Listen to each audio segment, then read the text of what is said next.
Hai guys, selamat datang di Leno Goal, sumber berita sepak bola terpercaya dan terupdate. Dapatkan update terkini dengan Anda Saset, aktifkan notifikasi ya, biar nggak ketinggalan berita seru bareng aku. Persebaya taklukan Persija 1-0 lewat gol bunuh diri.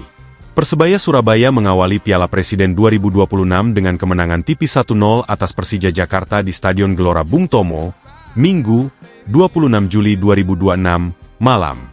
Gol sematawayang tercipta pada menit ke-64 akibat gol bunuh diri bek Persija, Radovan Pankov, yang gagal mengantisipasi umpan balik ke kiper Akil Safik.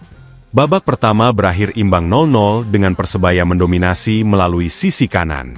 Miguel Pereira dua kali mendapat peluang namun masih digagalkan Akil Safik.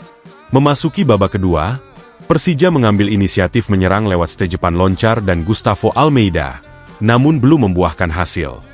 Persija sempat mencetak gol melalui Dennis Kollinger di penghujung laga, namun dianulir wasit. Kemenangan ini menjadi modal penting bagi Bajul Ijo yang selanjutnya akan bertemu PSMS Medan pada 29 Juli 2026. Pelatih Bernardo Tavares. Tekanan tinggi kunci kemenangan Persebaya. Pelatih Persebaya Bernardo Tavares menilai keberhasilan timnya menerapkan tekanan tinggi, pressing, menjadi kunci kemenangan 1-0 atas Persija. Gol yang menentukan berawal dari pressing tinggi yang kami lakukan dengan sangat baik, hingga lawan melakukan umpan buruk ke penjaga gawang. Keberuntungan datang dari kerja keras, ujarnya. Tavares mengaku terkejut dengan tingginya intensitas pertandingan meski berstatus pramusim. Ia memiliki rencana melakukan pergantian pemain.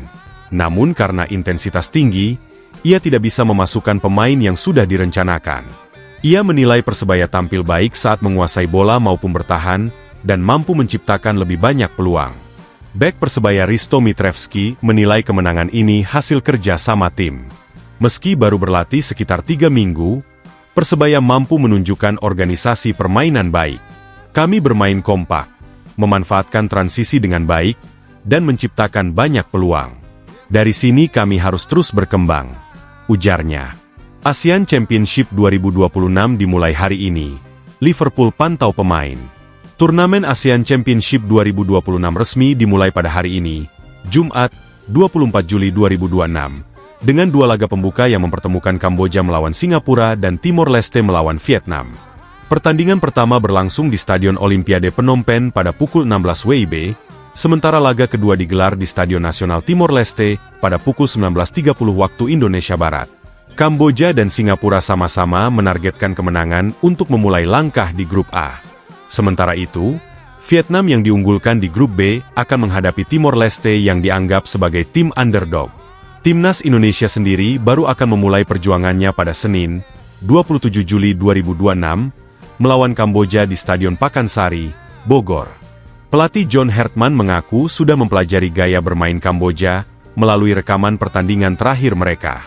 Di sisi lain, Liverpool dari Inggris juga menjadi sorotan karena dikabarkan mengirimkan pemandu bakat ke ASEAN Championship untuk memantau beberapa pemain muda potensial, termasuk dari Indonesia dan Vietnam. Klub asal Merseyside tersebut tertarik pada gelandang serang timnas Indonesia, Egy Maulana Fikri, yang tampil impresif di beberapa laga internasional terakhir. Meskipun belum ada tawaran resmi, kabar ini menjadi kebanggaan tersendiri bagi sepak bola Asia Tenggara. Liverpool sendiri saat ini sedang dalam tur pramusim di Asia, dan dijadwalkan akan melawan klub asal Jepang pada akhir pekan ini. Manajer Liverpool, Arne Slot, juga menyatakan bahwa ia selalu mencari bakat baru dari berbagai kompetisi. Turnamen ASEAN Championship 2026 ini juga menjadi ajang pembuktian bagi pemain-pemain lokal untuk menarik perhatian klub-klub Eropa. Dengan total hadiah juara sebesar $1 juta AS, persaingan diprediksi Bali United, Borneo FC, Dewa United, dan skuad timnas Indonesia.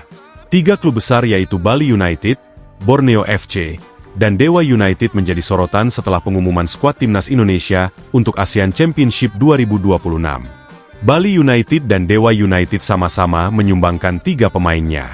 Dari Bali United, nama Kadek Agung, Jens Raven, dan tim Gepens masuk dalam daftar 26 pemain. Kadek Agung diandalkan sebagai gelandang bertahan, sementara Jens Raven dan tim Gepens menjadi opsi di lini depan. Sementara itu, Dewa United diwakili oleh Brian Fatari, Egy Maulana Fikri, dan Ivar Jenner. Kehadiran Egy dan Ivar sangat dinantikan karena keduanya dianggap sebagai otak serangan timnas. Di sisi lain, Borneo FC harus kehilangan kiper utamanya, Nadeo Argawinata, yang ditebus oleh Persija Jakarta dengan harga fantastis. Manajemen Borneo FC mengakui bahwa mereka tidak bisa menahan kepergian Nadeo, karena ada klausul pelepasan dalam kontraknya. Kami berterima kasih atas jasa Nadeo selama 2 musim. Sekarang kami fokus mencari pengganti yang setara, ujar manajer Borneo. Kabar terbaru menyebutkan bahwa Borneo FC tengah mendekati kiper asing asal Filipina untuk mengisi posisi yang ditinggalkan. Di sisi lain, Bali United justru aktif mendatangkan 2 pemain asing baru dari Brasil dan Argentina untuk memperkuat lini serang. Dewa United juga tidak ketinggalan dengan merekrut seorang gelandang serang asal Belanda yang pernah bermain di Eredivisie. Dinamika transfer ini menunjukkan bahwa persaingan di Super League musim depan akan semakin ketat. Selain itu, ketiga klub ini juga diprediksi menjadi pesaing berat di Piala Presiden 2026, dengan Bali United dan Dewa United berada di grup yang sama dengan Persija dan Arema. Para pelatih dari ketiga klub ini menyatakan bahwa turnamen pramusim akan digunakan sebagai ajang uji coba bagi pemain-pemain baru mereka. Manchester United hadapi Rosenborg di laga uji coba. Manchester United akan melanjutkan tur pramusim mereka dengan menghadapi Rosenborg BK di Norwegia pada Jumat, 24 Juli 2026, malam waktu setempat.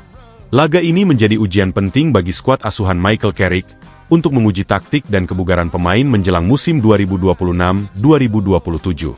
Sejumlah bintang senior seperti Bruno Fernandes dan Marcus Rashford masih absen, karena baru kembali dari tugas internasional bersama timnas masing-masing.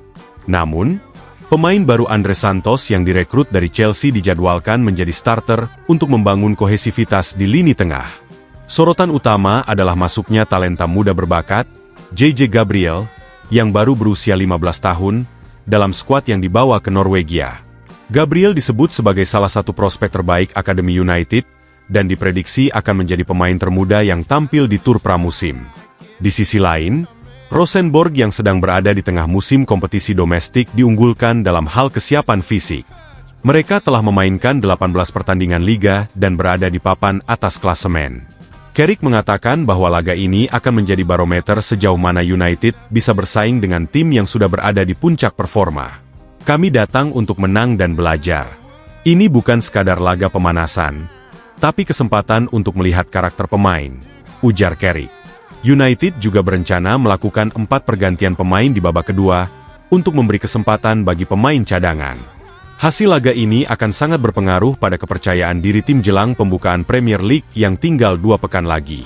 Fans United di Norwegia juga diprediksi akan memadati stadion dengan kapasitas 21.000 kursi. Beberapa pemain muda seperti Kobie Mainono dan Alejandro Garnacho juga diharapkan tampil impresif dan membuktikan diri layak masuk tim utama. Carrick juga mengungkapkan bahwa ia masih mencari kapten baru setelah Harry Maguire memutuskan hengkang ke klub Italia pada awal musim panas ini.